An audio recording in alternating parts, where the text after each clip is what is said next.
Lettre ouverte du Père Noël au président Macron. Monsieur le Président, descendez de l'Olympe, traversez la rue et ouvrez les yeux et le cœur.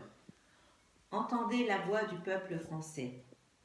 Reconnectez-vous à la réalité.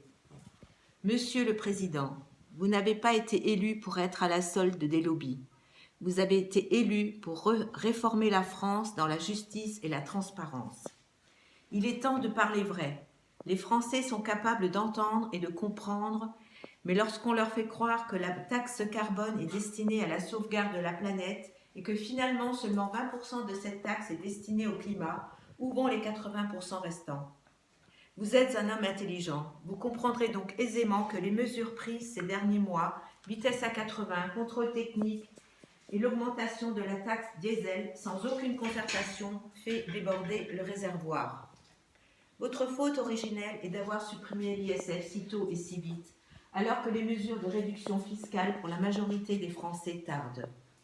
Étaient-elles justifiées ou non? Je ne suis pas économiste. Mais là n'est plus la question. Il est temps maintenant de ne plus nous faire prendre des vessies pour des lanternes.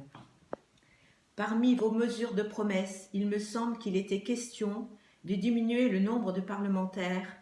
Et le Sénat, à quoi sert-il encore? N'est-il pas temps de supprimer cette institution surannée qui n'a aucun pouvoir exécutif? Il est temps de mettre fin aux privilèges. Les Français moyens que nous sommes ont très bien compris que toute cette nouvelle taxe ne servait qu'à remplir vos caisses. Un sentiment d'injustice plane sur notre pays.